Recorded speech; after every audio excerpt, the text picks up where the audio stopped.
आपका हमारे इस YouTube चैनल एसएस क्लासरूम के मैथ्स क्लासरूम में स्वागत है।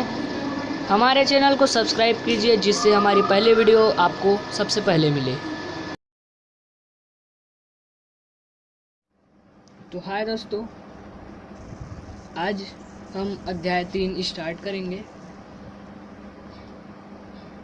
अध्याय 2 तक जितना भी हुआ है उसके आगे वीडियो मैं आपको दूंगा ज़रूर, पर अब हम साथ ही साथ अध्याय 3 को भी देखेंगे। तो ये अध्याय 3 है, एक चर का द्विघाती समीकरण। सर्वप्रथम हम इसका परिचय देख लेते हैं। सर्वप्रथम हम इस चैप्टर का परिचय देखते हैं।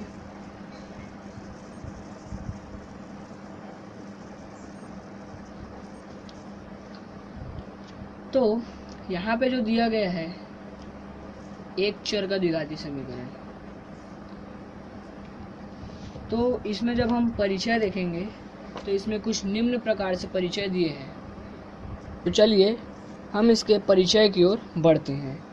तो यहाँ पे दिया गया है, एक व्यक्ति अपनी जमीन के किसी भाग में 800 वर्ग मीटर क्षेत्र का एक ऐसा आयताकार बगीचा बनाना चाहता है जिसकी लंबाई उसकी चौड़ाई से दोगुनी है। इसमें बोल क्या रहा है, देखिए यहाँ पे सर्वप्रथम बोल रहा है जमीन के किसी भाग में 800 वर्ग मीटर क्षेत्र का।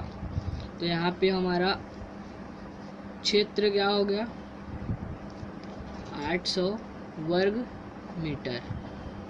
ये आप देख पा रहे हैं, यहाँ पे मैंने लिख लिया क्षेत्र 800 वर्ग मीटर। एक ऐसा आयताकार बगीचा बनाना चाहता है बोल रहे हैं जिसकी लंबाई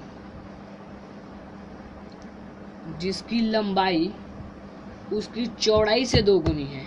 यानी चौड़ाई से दोगुनी है, अर्थात जैसे चौड़ाई x है तो लंबाई 2x है।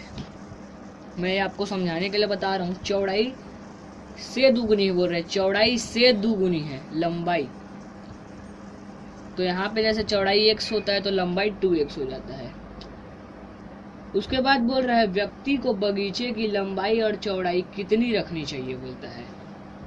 लंबाई और चौड़ाई कितनी रखनी चाहिए बोलता है। तो इसमें मैं परिचय पे आगे बढ़ते हुए इसको हल करता हूँ। तो देखिए यहाँ पे सर्वप्रथम हम लिखेंगे यदि बगीचे की चौड़ाई x है। मैंने यहाँ पे आपको बताया, हम लेते हैं बगीचे की चौड़ाई, हम ले लिए बगीचे की चौड़ाई। यहाँ पे देखिए x है, ये बगीचे की चौड़ाई हमने x ले ली। मान लिया जाए तब उसकी लंबाई 2x हो जाएगी। प्रश्नानुसार लिख देंगे हम यहाँ पे हम प्रश्नानुसार, प्रश्न के अनुसार कार्य कर रहे हैं इसलिए हमने प्रश्नानुसार लिखा है। प्रश्न के अनुसार क्या है, चौड़ाई से लंबाई दोगुनी है बोल रहे हैं, तो बगीचे की लंबाई क्या हो जाएगी 2x, ये 2x हो जाएगी। अब इसके पश्चात देखते हैं, जैसे हम मानते हैं कि बगीचे की चौड़ाई x मीटर है तो लंबाई 2x मीटर हो जाएगी, ये 2x मीटर हो जाएगी। तो यहाँ पे प्रश्न में पहले से ही बोल दिया गया है बगीचा क्या है, उसे आयताकार बनाना है, आयताकार बनाना है, ठीक है, बगीचा उसे आयताकार बनाना है। तो हम यहाँ पे एक सूत्र लगाएंगे, बगीचे का क्षेत्रफल का सूत्र आप जानते ही होंगे, क्षेत्रफल बराबर लंबाई गुणित चौड़ाई। तो इसके स्थान पर क्या करेंगे, बगीचे का क्षेत्रफल, बगीचे की लंबाई और गुणित में बगीचे की चौड़ाई। तो यहाँ पे क्षेत्रफल हमें पता चल गया है। सर्वप्रथम यहाँ पे देखिए क्षेत्रफल, यहाँ पे पता चल गया क्षेत्रफल हमें 800 वर्ग मीटर है, तो क्षेत्रफल के स्थान पर हम 800 वर्ग मीटर लिख देंगे। 800 वर्ग मीटर लिखने के पश्चात हमें लंबाई और चौड़ाई पता है, हमने यहाँ पे माना है, पता नहीं है हमने इसे मान लिया है। तो लंबाई हमने 2x माना है और चौड़ाई x माना है। तो चलिए अब हम इसे आगे की ओर हल करते हैं। तो सर्वप्रथम हम क्या करेंगे, देखिए जब 2x के साथ x का गुणा होगा तो ये देखिए 800 बराबर 2x का स्क्वायर हो जाएगा। जब हम इस 2 को इस साइड पक्षांतर कर देंगे तो ये क्या हो जाएगा 800/2 और इधर बच गया x का स्क्वायर।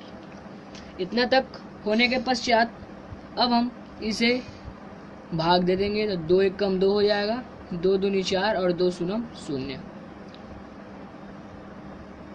यहाँ पे देख सकते हैं 2 1 कम 2 किया मैंने, 2 चौक 8 किया, 2 शून्य 0 2 शून्य 0। अब देखिए यहाँ पे हम इसको ऐसे पलटा के भी लिख सकते हैं x का स्क्वायर बराबर, यहाँ पे हमारा आया था x का स्क्वायर बराबर 400। इतना आने के पश्चात अब हम इसको ऐसा क्या करें तो इसकी घात पे 2 लग जाए। तो इसे जब हम किसी चीज़ को जब हम 2 बार गुणा करेंगे तो इतना आना चाहिए, तो हम x का स्क्वायर लिख लेते हैं। इसके पश्चात जब हम 20 का गुणा 2 बार करेंगे 20 गुणित 20 तो ये हमारा 400 आएगा। तो इसको 2 बार लिखने के बजाय हम 20 का स्क्वायर कर सकते हैं। इतना करने के पश्चात अब आप देखिए ध्यान से, यहाँ हम इसे इस साइड पक्षांतर कर देंगे तो यहाँ पे देखिए x का स्क्वायर साइड ये प्लस में है, इधर जाके -20 का स्क्वायर हो जाएगा। अब इधर कुछ नहीं है अर्थात 0 है, 0 बचा। अब ये मान लेते हैं हम एक समीकरण। तो यहाँ पे देखिए बोल क्या रहा है, x के जिन मानों के लिए 1 के दोनों पक्ष बराबर होंगे, समीकरण 1 के दोनों पक्ष बराबर होंगे, वे मान ही बगीचे की चौड़ाई को दर्शाएंगे। चौड़ाई पता होने पर बगीचे की लंबाई भी मालूम हो जाएगी। अगर हमें चौड़ाई पता चल जाती, जैसे हम एक उदाहरण लेते हैं, चौड़ाई है 2, चौड़ाई है 2, ये मान लिया हमने एक तो उदाहरण के लिए चौड़ाई 2, तो इसकी लंबाई क्या हो जाएगी, लंबाई को हमने समीकरण के रूप में 2x माना था, तो 2 के स्थान पर चौड़ाई 2 है इसलिए 2 रख देंगे तो हमारा आ जाएगा 4, 2 दूनी 4, तो लंबाई 4 होगी। बोल क्या रहा था उसमें, चौड़ाई की 2 गुनी है, तो चौड़ाई 2 है तो ये 4 हो जाएगी, जस्ट 2 गुनी ये। अब इतना होने के पश्चात हम आगे चलते हैं और आगे हम और प्रश्नावली पे चलते हैं। इसके परिचय मैंने लगभग आपको बता दिए हैं। इसमें आपका डाउट एक और क्लियर कर देता हूँ जिससे आपको ये क्लियरली समझ आ जाए। तो देखिए यहाँ पे हुआ क्या है, यहाँ पे देखिए बोल रहा है एक चर का द्विघातीय समीकरण, एक चर का द्विघाती समीकरण। अब तक हमने पिछले में पढ़ा 2 चर का रैखिक समीकरण, तो ये द्विघाती समीकरण है और एक चर का है। देखिए पहले हम लेते थे क्या, यहाँ पे देखिए मैं बता रहा हूँ, पहले हम लेते थे जैसे कि ax + by + c बराबर 0, ये लेते थे। लेकिन अब हम इसमें लेंगे तो क्या लेंगे, ax + bx + c बराबर 0। ये देखिए एक चर बोल रहे हैं तो इसमें सिर्फ एक ही चर यूज होगा। अगर y लेते हैं तो दोनों में y यूज होगा, अगर x लेते हैं तो दोनों में x। इसमें 2 चर थे इसलिए 2 चर अलग अलग लिए थे, इसमें एक चर है इसलिए एक ही चर लेंगे। अब इसमें द्विघाती समीकरण बोल रहे हैं तो इसमें न्यूनतम घात सिर्फ 2 हो सकते हैं, इसमें न्यूनतम घात सिर्फ 2 हो सकते हैं। अगर हम लेते हैं तो 2 घात हो सकते हैं, इससे ज़्यादा नहीं होंगे। इसी को बोलते हैं द्विघाती समीकरण। तो मैंने बता दिया ये हमारा होगा एक चर का द्विघाती समीकरण, ये होगा हमारा 2 चर। तो इतना में आपको क्लियरली समझ गया होगा, और अगर समझ ना आए तो मुझे आप कमेंट कर बता सकते हैं।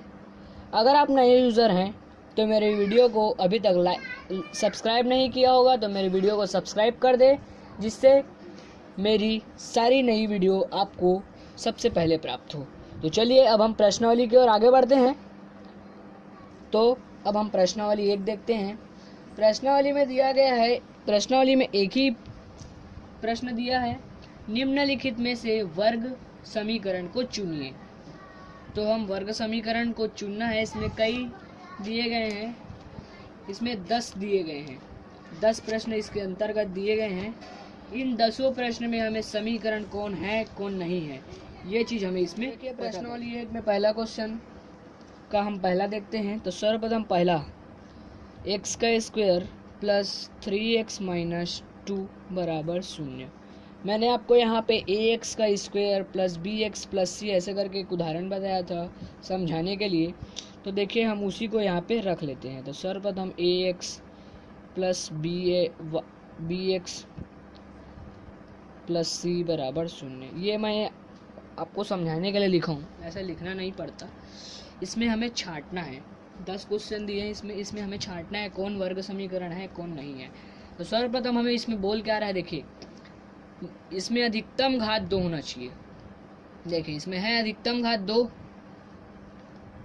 और ये बहुपद के रूल को भी फॉलो कर रहा है। देखिए यहाँ पे b, यहाँ पे x, b के स्थान पर संख्या और x, और वैसे c के स्थान पर संख्या और बराबर 0। ये बहुपद के रूल को फॉलो कर रहा है, इसलिए यह वर्ग समीकरण है, वर्ग समीकरण है, रूल को फॉलो कर रहा है। अब इसी में हम दूसरा देखते हैं। दूसरा हमारा दिया गया है x का स्क्वायर प्लस 1/x बराबर 1। तो देखिए इसको हमें थोड़ा हल करना होगा। तो हल करने के लिए हम क्या करेंगे, पहले इसका लासा करके हम इसको हल कर देंगे। तो देखिए इसका जब इसके साथ गुणा होगा तो x की घात 3 हो जाएगा। मैंने आपको बताया था पिछली वीडियो में, जब हम अध्याय 2 को पढ़ रहे थे तो उसमें बताया था इसको जब हम हल करेंगे तो ये ऊपर के सभी के साथ गुणा हो जाता है। आपको मैंने इतना बताया ही है। अब देखिए जैसे हम इसको इसके साथ गुणा कर दिए तो x की घात 3 हो गया प्लस 1/x, इसके गुणा में x, ठीक है। तो ये x कट गया, ऊपर बचा 1 बराबर हो गया 1। तो अब यहाँ पे देखिए x की घात 3 बचा प्लस 1 बचा बराबर 1। मैंने क्या बताया था, अधिकतम घात 2 होना चाहिए। यहाँ पे देखिए अधिकतम घात कितना आ रहा है, 3 आ रहा है। ये रूल्स को फॉलो कर रहा है, परंतु इसमें घात 3 आ रहा है, इसलिए यह समीकरण वर्ग समीकरण नहीं है।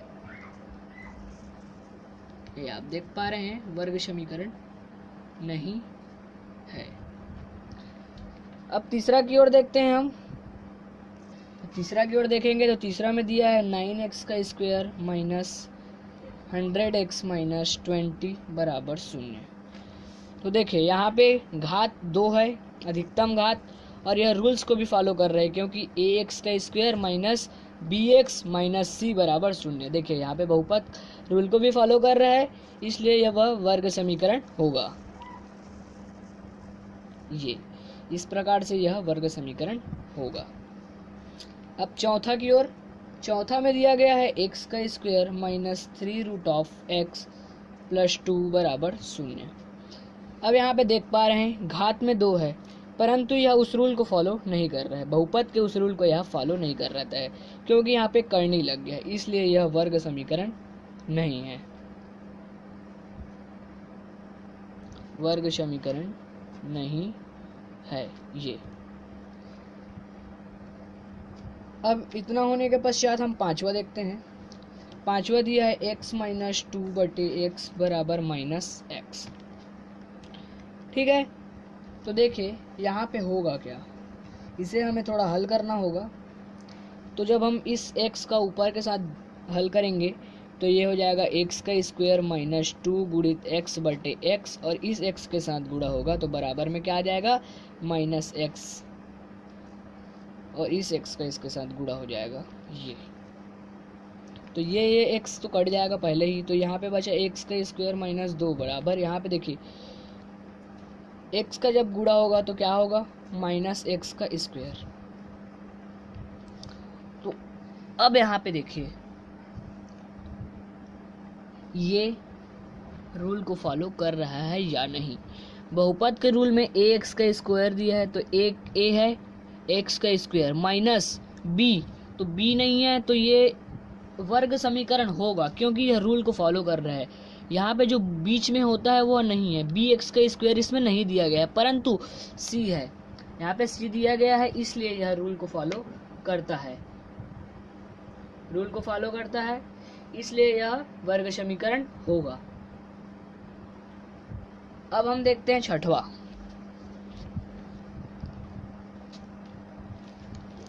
ये छठवा देखते हैं। छठवा हमारा दिया है √5x का स्क्वायर माइनस 3x प्लस 1/2 बराबर 0।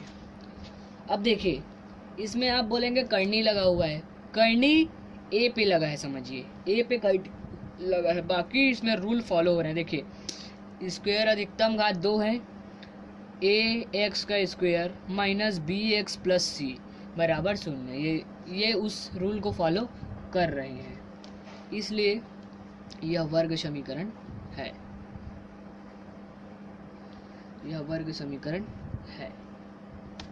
अब हम देखते हैं सातवां दिया गया है x का स्क्वायर माइनस 10x बराबर 0।